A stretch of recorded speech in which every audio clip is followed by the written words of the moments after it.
through and it immediately started some of the flautists trying to play the sash and jumping in. It was short-lived, lasted only about 5 minutes and was instantly dismissed by the elder statesman who said, "You're no gone near." And that was that.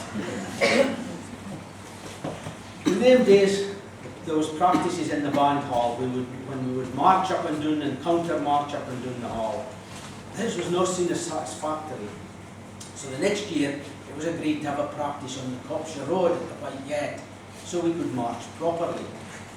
The in factor hadn't been taken into account, however, the midges. They were so bad that the practice was curtailed after just 2 tunes. These practices were later replaced in 1980 by the Flute Band Social, now 37-year-old and still going strong. It was 1973 when I was promoted to the Big Triangle and then got a flute in 1975. The term used in the flute band when a member mimes the tunes rather than plays them, it's known as a blind spy. I have to confess that 1975 to 1978 were my blind spies.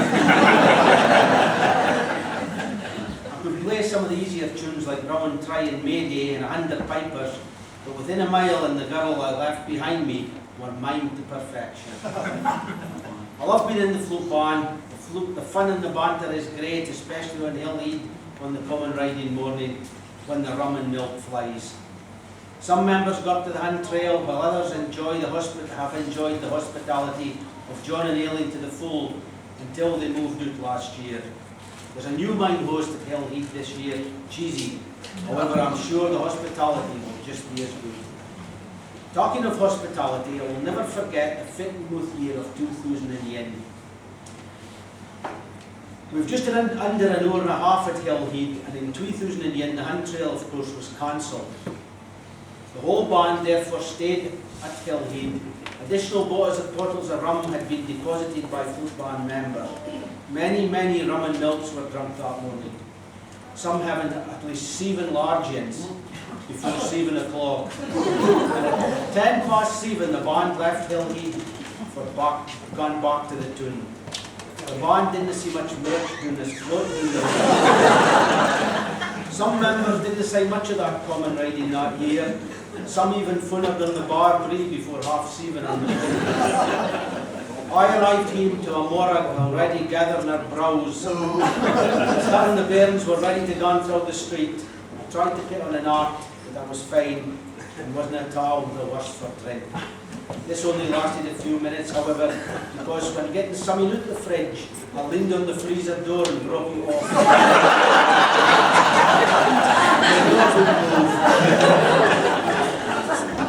In 1977, 2 things happened.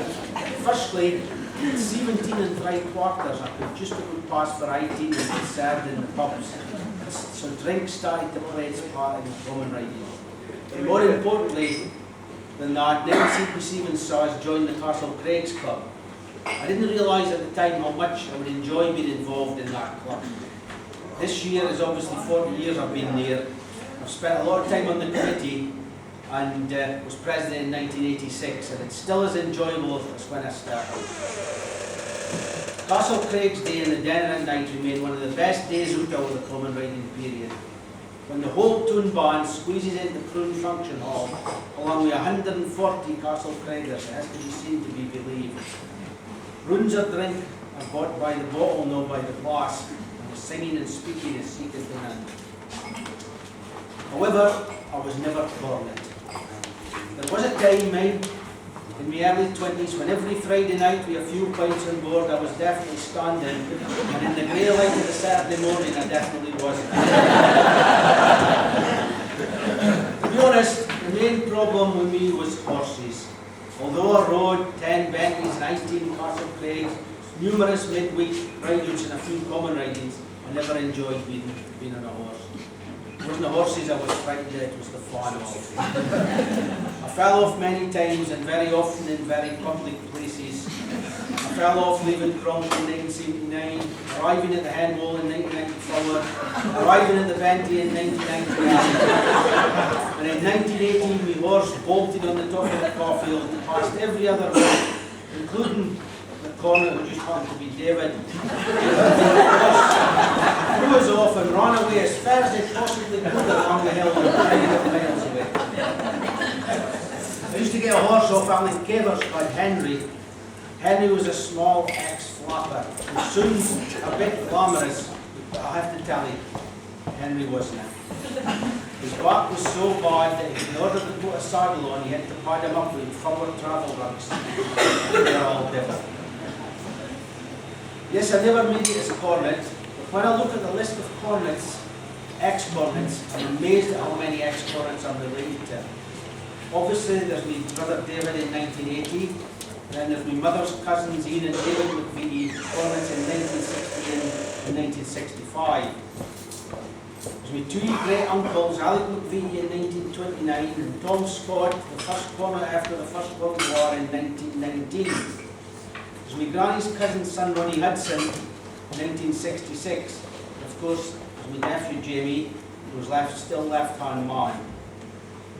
Then there's my mother's cousin's son John Young in 1970. My mother's cousin's grandson Billy Young in 1984. My granny's cousin's son's daughter's son Andrew Elliott in 2012. Then there's my mother's favourite second cousin's sister's great-grandson, Big Dave McVie, in 1996, just another ex-cornet relative. But what was really surprising was when I was looking into this, is that Moonman, Neil Armstrong's great-granny's second cousin's brother, and my great-grandfather's brother's cousin's nephew, are no relation whatsoever.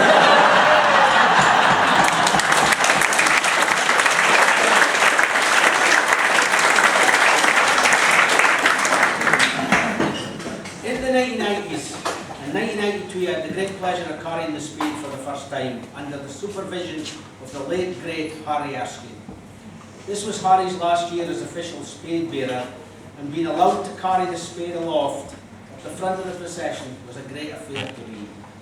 Neil Stevieson made a video of that common riding when Roger was cornet in 1982. As the emblems move off on the Kirkwine, the strains of Crazy Lee, Harry, carrying the Spade, can be seen turning to his son James and mine and saying something.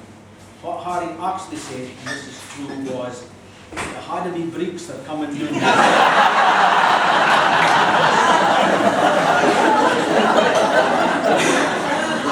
This began a long association with the Spade which goes back 35 years. I've managed to carry the Spade ever since, even if it was just a quick go, as I had the bearings in tow, and that was thanks to Spade carrier David Reid. In 2002, the new Spade carrier Gordon asked me to be one of his team of 5 Spade bearers who walk on the hill to the Castle Craigs, up to the monument and down to Whitehall on the common riding morning to help Gordon with his duties. It's still a great honour to do this, even though now I only gone to the gate on White and shut the gate and nipped down the Burnley breeze to meet the Spade at Whitehall. My eyes know being what they were. The house is full of photos of the Spade being carried in a multitude of different common riding ties and colours. Even the urge to go and duking in the ewes last year hasn't it dampened my enthusiasm. Then there was the common riding of 1985. That incredible day of weather that tested the common riding, the Cornet Kenny Donaldson and the people of Langholm to their limit, but did they find them wanting. It made that common riding very memorable. Just a few memories of that day. The rumble of thunder as the flute band left Hillmead. The flash and crack of thunder as the procession went over the Langholm Brig on the way to the square pump. The rain starting, 2 horses slip and fell at the foot of the Kirkwine right beside where I was standing. The heavens opening with thunder and lightning as the procession moved away for the Toon Fit. And walking up the Kirkwine with a torrent of water covering your shoes, but it didn't stop the common riding.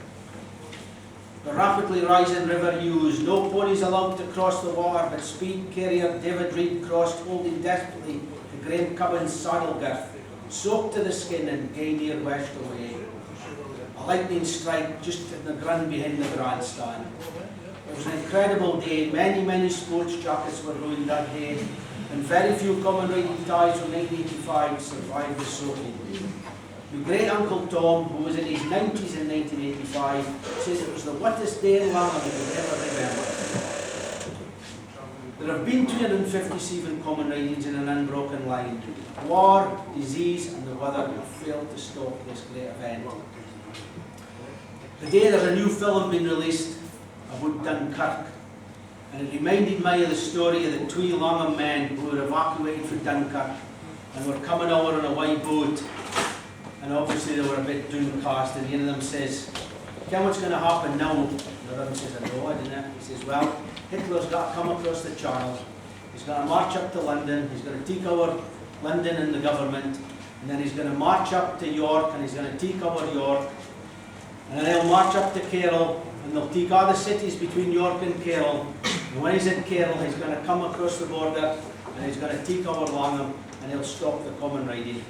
Another one says, "Aye, well, that's when the war will really start." 25 years ago, Cornets Stephen Ray. I was at EWM at Longtoon in them days, and I wasn't allowed to get the day off fully, so I had to make some compromises that year. However, I managed as much as I could. Flute band at 5 o'clock, down to Longtoon to open up at 6, back to finish up with the flute band, him, wheel 18-month-old Jack pull up in the buggy, side flags handed out to Cornet Ray, side the horses up the hill, gone with the heather bosoms, nip away to have a go with the Spade, not a drop of alcohol all morning. Cornet's cheese, then drive back to Longtoon to shut up and back into Langholm for 2 o'clock. Absolutely pissed in the afternoon. Sleep, and then up to the field to the dance, and then to say Cornet Ray hand back the flag. It was an interesting day, but never again.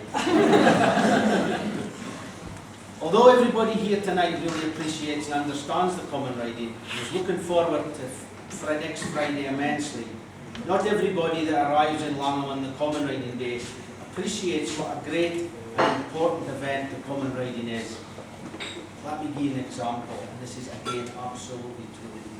Many years ago, a wagon came to EWM warehouse then in Langholm. It had a load of cartons and it had come on the last Friday in July on spec, hoping that somebody would tip him. He obviously found the warehouse locked and deserted, but he felt he'd better leave a note under the door just to show that he'd been there in case his bosses checked up on him. He wrote the note and put it under the warehouse door. I found it on the Monday morning, and this is exactly what it said. Reason for non-delivery. Village closed for fate.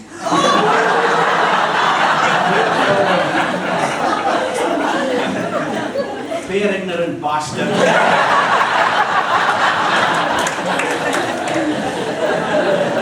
To refer to one of the great community festivals in Britain, Nay the World, as a fate is definitely not on. But it is a great community celebration, and everybody from the youngest bairn to the oldest resident is able to take part in the common riding just as they want. I'm so proud of what we have in Langholm and what we will celebrate again on Friday. You can be a participator or just stand back and watch. You can be a horseman or you can walk the common riding. You can walk with the emblems behind the tune band or with the bairns with their heather bosoms behind the pipe band. You can stay sober or you can take a lot of drink and still enjoy every minute. You can run in races or watch dancing or horse racing or just sit in your garden and enjoy the atmosphere.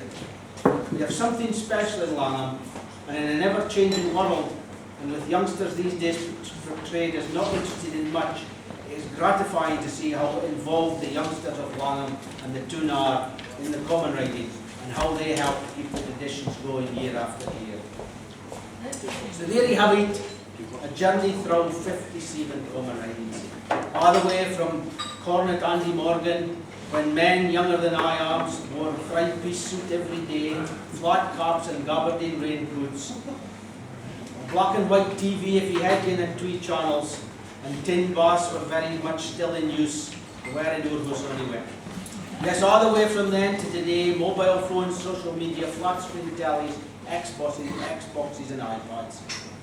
But one thing stays the same, and it's the common riding itself.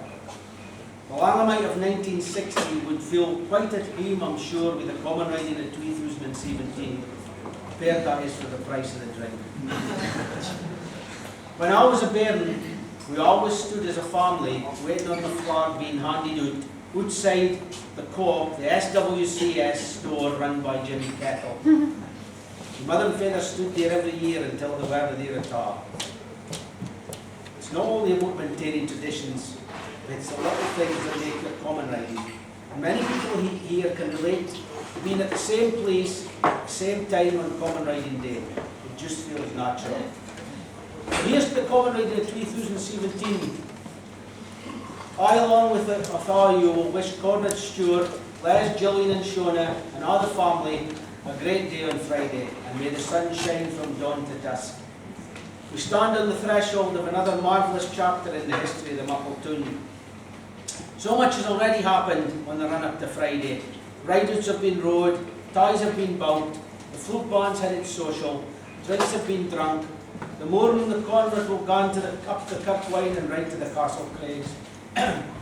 Many young and not so young will enjoy a few libations in the hay shed at Cronky. On Sunday hay will be cut, read the lesson, the Masons will parade at night, then the bonnet testing will be held, drinks will be drunk, hairdos arranged, goofies planned, pussies painted, gazebos hunted out, drinks drunk, then the concert, the bands, the summer's fair night, the flute and tune and pipe bands out, and we've still got the big day itself. I can't wait.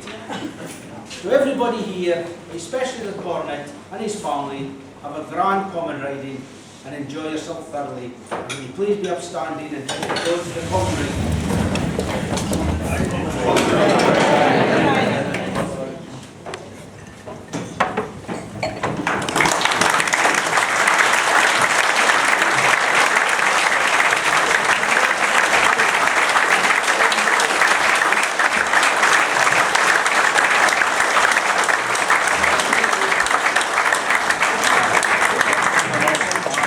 Thank you, Kenneth. That was, as always, straight from the top drawer. Witty, passionate and hugely entertaining. On behalf of everyone, can I thank you for giving us such a marvellous toast to our beloved common riding.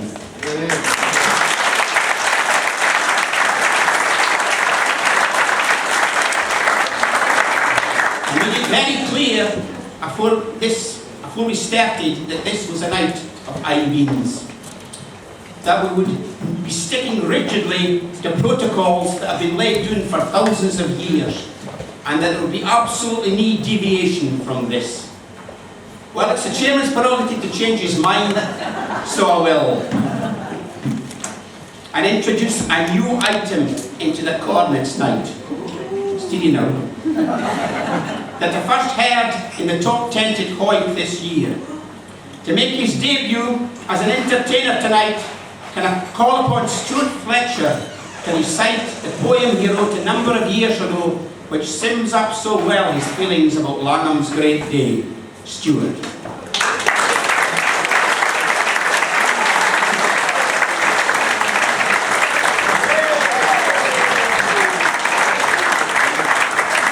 Stuart, you're on.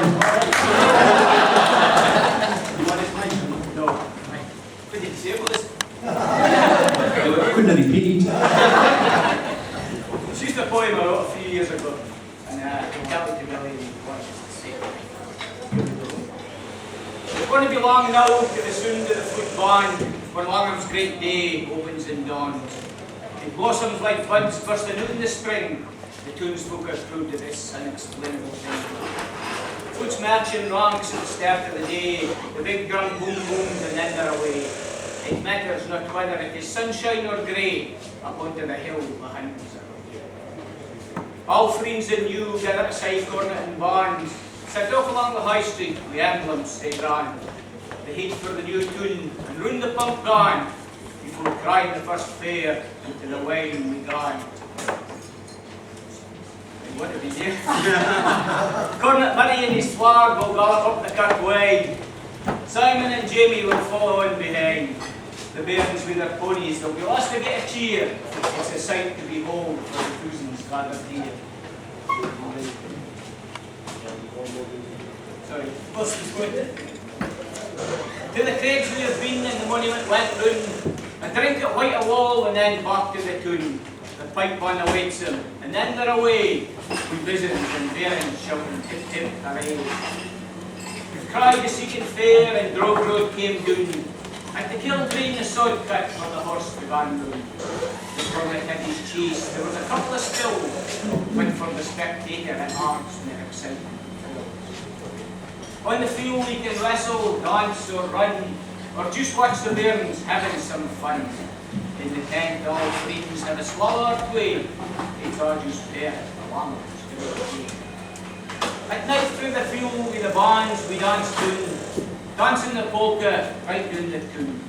The creek in their bosoms, they're all gathered there, beside another great cornet shed in field.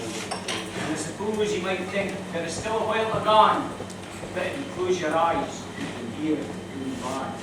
And it leaves for mine what we ain't think to say, another chapter will begin on Langholm's Spade.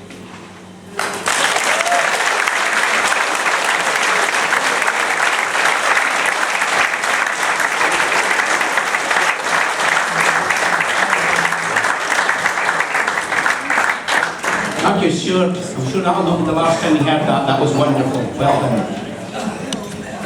Our next singer is at the juvenile end of our chronological scale of entertainers. I better put my glasses on. Tonight. He's fast making a name for himself as a singer, actor and producer in local operas and musicals. He works for the Cumberland Building Society in Cale as a team leader for the customer service brackets count-to-count end brackets switching team. I suppose somebody has to. And only last week stamped his authority by decreeing that nobody was allowed to stand and look out the windows until after lunch, so as to give him something to do in the afternoon. When he's not there, he practically lives at the Buccleuch Centre, more often as not in his pulpit at the back of the auditorium, controlling the lights and sound. The first song Glenn is going to sing is Langholm's National Anthem. Written by David J. Beattie in collaboration with the local composer Jussie Allison, it was dedicated to the members of the Langholm Amateur Players Club and first recorded with the great local baritone John Jock Heaslip. It is, of course, Bonnie Langholm, and when it comes to the last verse, Glenn has asked us all to get lullaby. Glenn.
Fair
and he sang very well yourselves.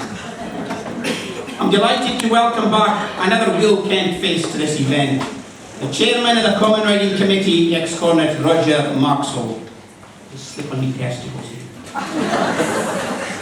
We've reached that time of the year when things have reached boiling point for the Common Riding Committee.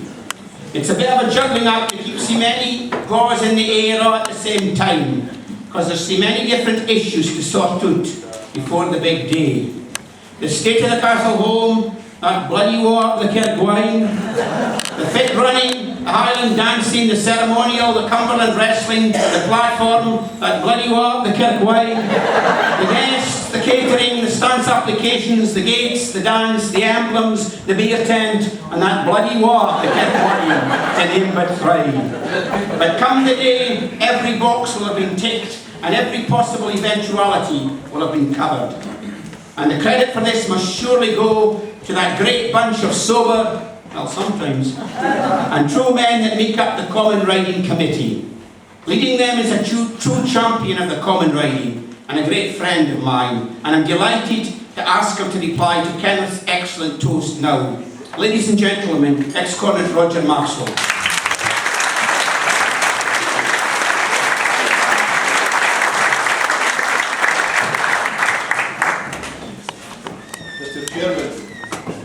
Cornet, ladies and gentlemen, once again it is great to be here enjoying what many consider the start of the Common Riding build-up, a room full of Common Riding enthusiasts. It's a funny thing, but it doesn't seem 5 minutes since I was stood here a year ago. It's a little bit scary to come around so quick.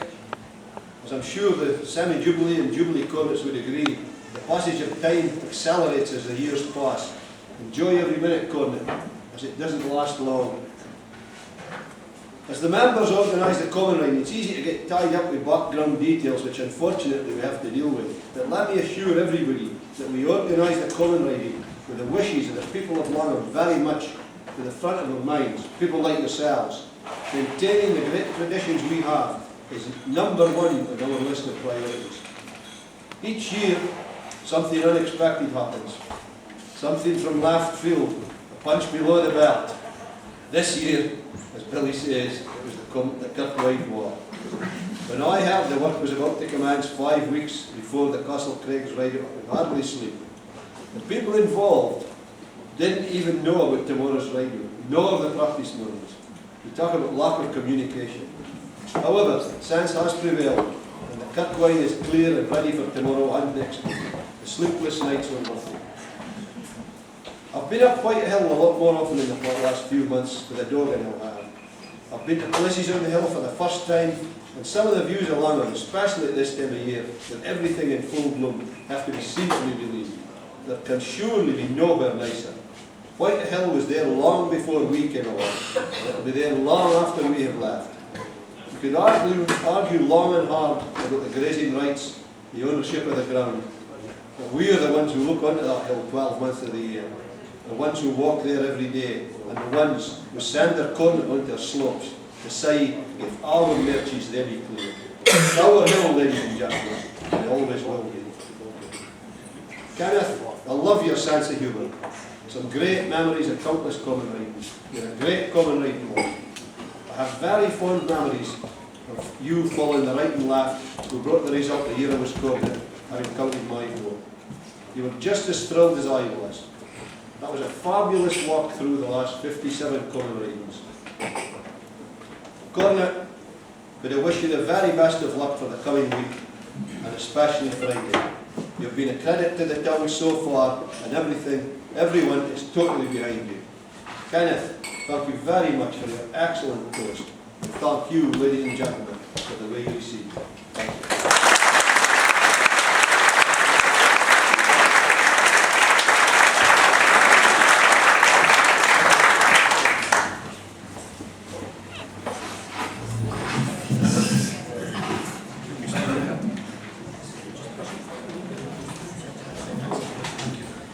Our next singer is another Will Kent face at this event, and a big brother to KP, ex-Cornet David Poole. David first rode the Common in 1975 and achieved his life's ambition when he was elected Cornet in 1980. Since then he has played every part that can be played in Langholm's great day. He's been the president of the Castle Craigs Club, the Castle Craigs Fair Crier, has sung and organised the Common Riding Concert, has chaired the banner testing on a number of occasions, and has played in the flute band for 48 years, but is now a fixed soldier, one of the hallowed few who walk with a barley banner on a Common Riding Day. He's also a much valued member of the same old, that glittering array of highly talented performers who are enticed down here every year by the lure of free drink to entertain you cerebrally.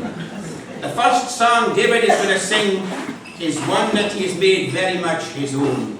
First played at the Common Riding with the Tune Band in 1878 to lament the passing of Willie Aaron, honest man. It is, of course,